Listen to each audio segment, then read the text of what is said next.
Olá, o capítulo que nos foi atribuído para análise foi o 24, ou seja, o penúltimo, e vamos primeiramente apresentar um resumo do mesmo. Então, este capítulo inicia-se com Belimunda dizendo que não conseguiu dormir, pois Baltazar naquela noite ainda não tinha regressado a casa.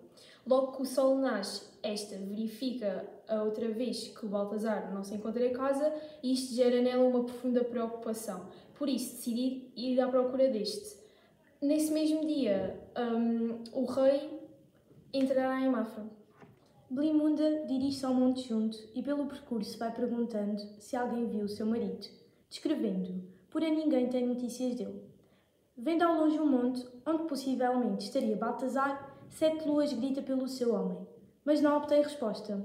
Sobe então rapidamente a encosta e volta a gritar agudamente, e quando finalmente chega ao topo do monte, grita novamente, mas desta vez é um grito sufocado de desespero.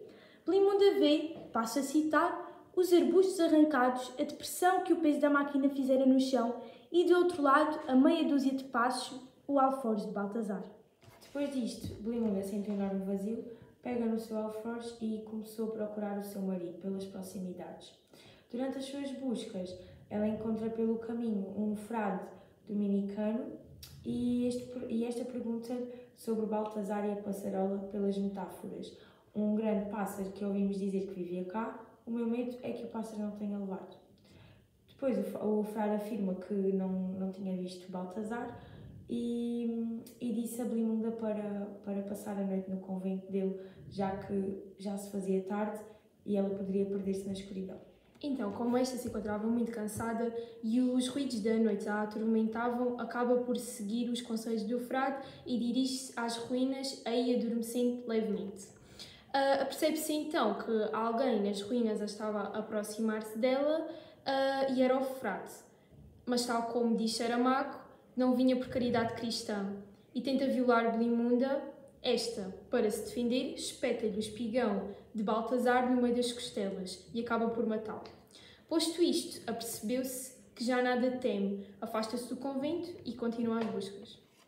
À meia da manhã, ocorreu-lhe a ideia de que Baltazar poderia estar em Mafra e tinham-se desencontrado pelo caminho.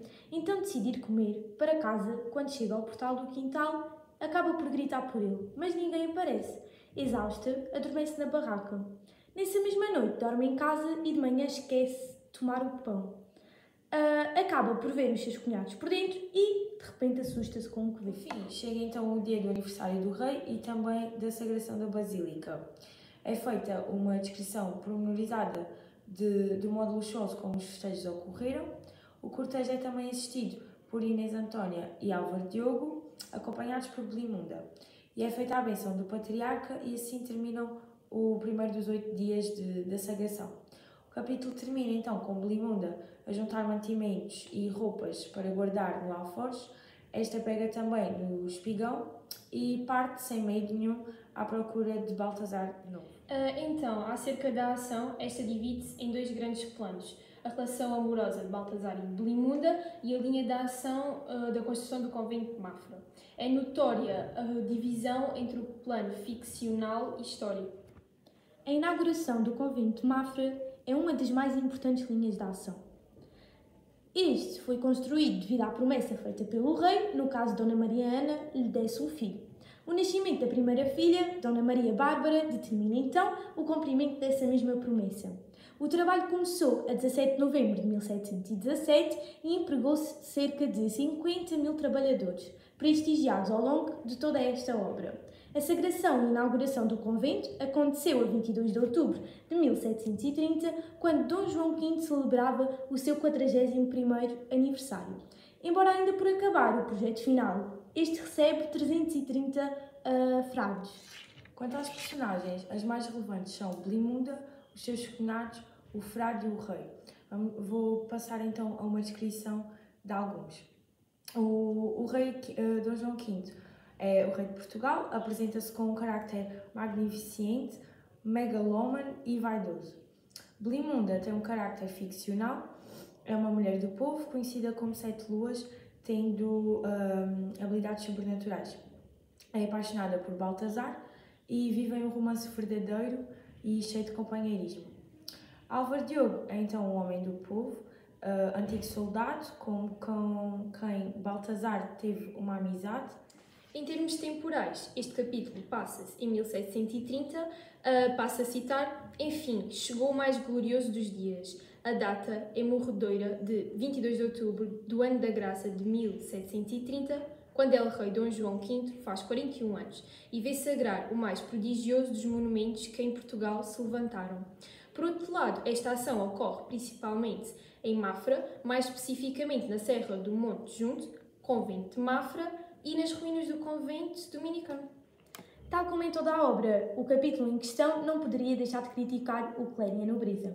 Quando o frade tenta violar a Belimunda, passa a citar: vinha saber se fora seguido o conselho, mas não por caridade cristã. Mas a verdade não é essa. A verdade é que o frade vem a saciar a carne. Não lhe o devemos levar a mal, aqui neste deserto, no teto do mundo, que dolorosa é a vida das pessoas. Atraído pelo prazer, vai respeitar a igreja e assim pecar. Ainda critica o facto das pessoas se interessarem demasiado pela vida dos outros. Vou então dar o exemplo: é cisma de metade do mundo a curiosice pela vida de outra metade, que aliás lhe paga na mesma moeda. Por fim, a previsão da morte de Álvaro Diogo nas obras do convento de Mafra: benze o sal e a água, atira águas às paredes, porventura não foi tanta quanto devia de ser, ou não cairia Álvaro Diogo de 30 metros daqui a poucos meses. Transporta-nos então às imensas mortes que a construção do convento levou devido à promessa do rei e ao seu estilo de vida luxuoso. Critica então o desinteresse por parte do rei e da nobreza relativamente a todas as mortes que aconteceram.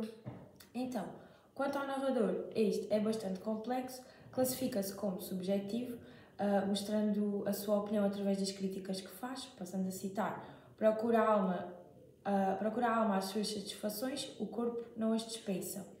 Também é omnisciente, ou seja, tem um conhecimento ilimitado sobre a história, dando-nos exemplos das relações com os personagens e dos seus sentimentos.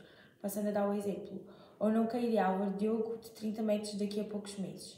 E este também é heterodiegético, ou seja, ele relata a história na qual ele não participa, usando a terceira pessoa. Também podemos encontrar algumas marcas do discurso típicas de Saramago, como por exemplo a ausência de sinais gráficos, indicadores de diálogos, pois é a vírgula que acentua tudo, desaparecendo os sinais de exclamação e de interrogação. E a utilização de provérbios, como por exemplo: pela catudara se conhece o catacê. Passando então aos recursos estilísticos presentes que nós encontramos, damos destaque à comparação.